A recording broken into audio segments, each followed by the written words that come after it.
Hi guys, welcome back to Movie Review with Olamide, and today we are reviewing Silver Ever After. I almost said Silver Lining again, but Silver Ever After. And it's a very dynamic movie in the sense that it doesn't follow the normal narrative of the storyline of young people in love, making stupid mistakes, doing foolish things, and just the whole butterfly thingy or getting too old to be married and all that kind of thing. It approached the married life of a couple, that have been married for 25 years.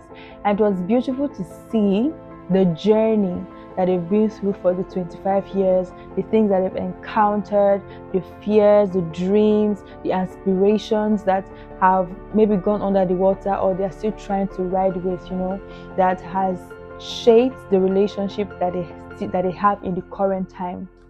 And I was really humbled to see that most of the questions that we're still asking nowadays in regards to, how should my relationship be, in regards to the foundational things that we should get going or the foundational things that we should know about relationships are still the same things that were applicable in marriage even after 25 years. I was like, oh my God. It's possible to still have communication issues after 25 years. It's possible to still have vulnerability issues after 25 years. And a part of me was like, this is about getting it wrong.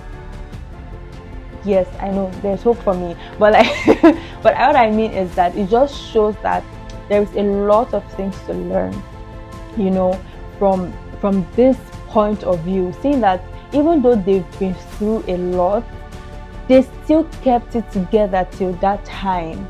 But two things stood out for me honestly in this movie: the power of communication and the importance of vulnerability. So again, communication is that key that we have been talking about for so long, because every movie, right, that we've reviewed, especially the relationship anchored movies that we reviewed, they just always bring to light the importance of communication.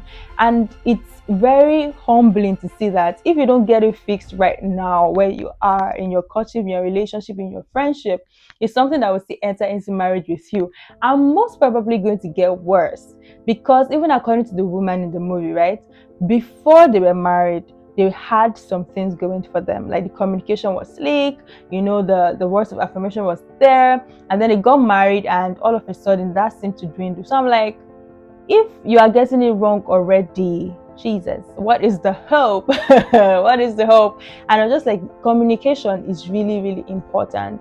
Like that dynamic of them like trying to speak to each other but missing each other. It's like the woman is like, you're always sweeping things under the carpet, and he's like, you're always talking about a different thing. And they were not able to find a middle ground just because they were not listening to what the other person wasn't saying. For me, communication goes beyond what somebody is saying. It goes even deeper into what they are not saying, but they are trying to communicate through what they are saying. Do you get me? Like somebody can be saying something, but what they are trying to say is not what they are saying. So you have to read beyond what they are saying to get what they are trying to communicate. It's deep, I know. But this relationship thing is just a lot. But honestly, like, I learned that from her, because by the time the man was able to just calm himself down and just say it the way it is, right, she was able to still say her own the way it is. At first glance, it might seem like, oh, these people are not getting each other. But because there was that initial attempt to communicate, it led to better and better communications in the future. And then the second thing I said was the importance of vulnerability. The man was not being vulnerable for the longest of time. Like after they lost their child, and then he was having issues with his job for 2 years, and his wife didn't know about it. Why?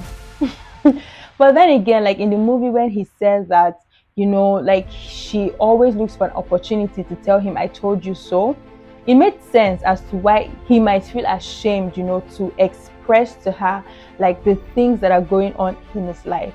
A lot of things was wrong with that man, a lot. And the wife didn't know about it until that time. And she was just angry. Like she was angry with God. She was angry with him because she didn't understand why he was running to God instead of running to her. I mean, like, yes, when you're having issues, you should run to God. But also, God has given you your spouse as a companion to walk you through whatever it is that you're going through at that particular time. And just seeing how he was like, the younger couple advised him to talk about it and just, you know, have that vulnerable moment with his wife. I think that was what changed the game. That was what changed that marriage. That was what changed the awkwardness, the anger, the everything, because they were able to finally be vulnerable with one another. That this is what you do that make me feel this way. This is what you do, and you might not think this is what you're doing will cause, but this is how I'm feeling by you doing what you're doing. And just having that communication was really nice.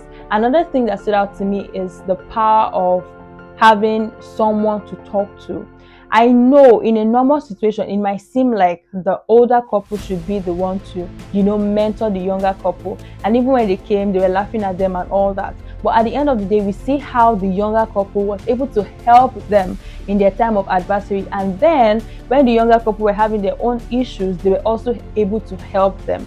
So the humility that man had to just sit down and talk to someone that was way, way, way younger than him was really commendable. Yes, was commendable. We get to see that this man was not just trying not to be vulnerable. He just didn't find a safe space in his wife. And I love that at the end of the day, the woman was able to recognize that, okay, I want to be your safe space. I want to be the person you can talk to. Whatever it is, if the world is falling down, if the ship is drowning, as long as we cling to each other, we'll be fine. My favorite scene would be when the man said, I have been looking for that look you gave me 25 years ago when I had the scholarship, and it was the same day I was made the president. There was a way you looked at me, and you've not looked at me like that for 25 years. And I'm like, God. Men be going through things, guys, but that's not the point. The point is that in this time, in whatever level of relationship you are in, there are 3 things to get locked in: communication, vulnerability, and openness to receiving advice from whoever it is that is giving it.